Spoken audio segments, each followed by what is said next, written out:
lot of gamers, particularly on the Xbox 360, had issues with the multiplayer featured in the first Two Worlds. So when we started developing Two Worlds 2 multiplayer, we were determined to avoid the same pitfalls. And I think players will be really happy when they see the polished final product. By taking a fresh approach, we've managed to not only incorporate an incredibly cohesive vision, but also eliminate any game-breaking lag. The social landscape we've created for players will let them hack, slash, sneak, and rapid cast their way through a deep and engaging story mode, or build their own real-time economies in village mode, or if they're just trying to get a little down and dirty, enter player versus player mode and duke it out until someone's got to leave in a mop bucket. Nowadays, multiplayer has become an industry standard, but many titles are simply content to just tack on a few player versus player maps and boast that they offer a rich online experience. And that's just not the case with Two Worlds 2.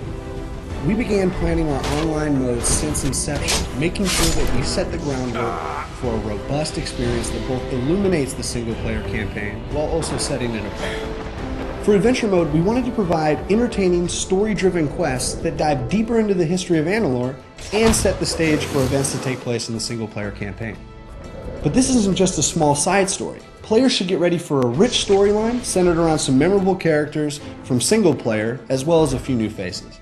Not to mention, plenty of white-knuckle moments where a group of players finds themselves standing back-to-back as wave after wave of enemies try to put them 6 feet under. Village Mode is something different entirely. Here, you'll have the chance to be the master of your own proverbial castle, planning and building a village with a living, real-time economy that includes as many dangers as it does monetary rewards. Well done. The village is generating income. Players will face all sorts of threats to the safety of their village, from attacking monsters to declining morale amongst village craftsmen. To be successful, players will need to be quick and decisive, or they'll find their village in ruins before the day's over. Player versus player is brutal, to say the least. Want to chop off your best friend's head in the arena? Have at it. Ever had the urge to see who's the man in Crystal Capture? Well, we've got that too. If you look at the back of almost any game box, you'll probably see the words size and scale. But to us, the word that mattered was density. Richer detail, more characters on screen doing different things for different reasons. There have been a lot of great games in the fantasy genre. So many, in fact, that finding a unique voice has become harder and harder every year. But I think where Two Worlds 2 really shines is in its ability to give an audience more of what drew them into the genre in the first place.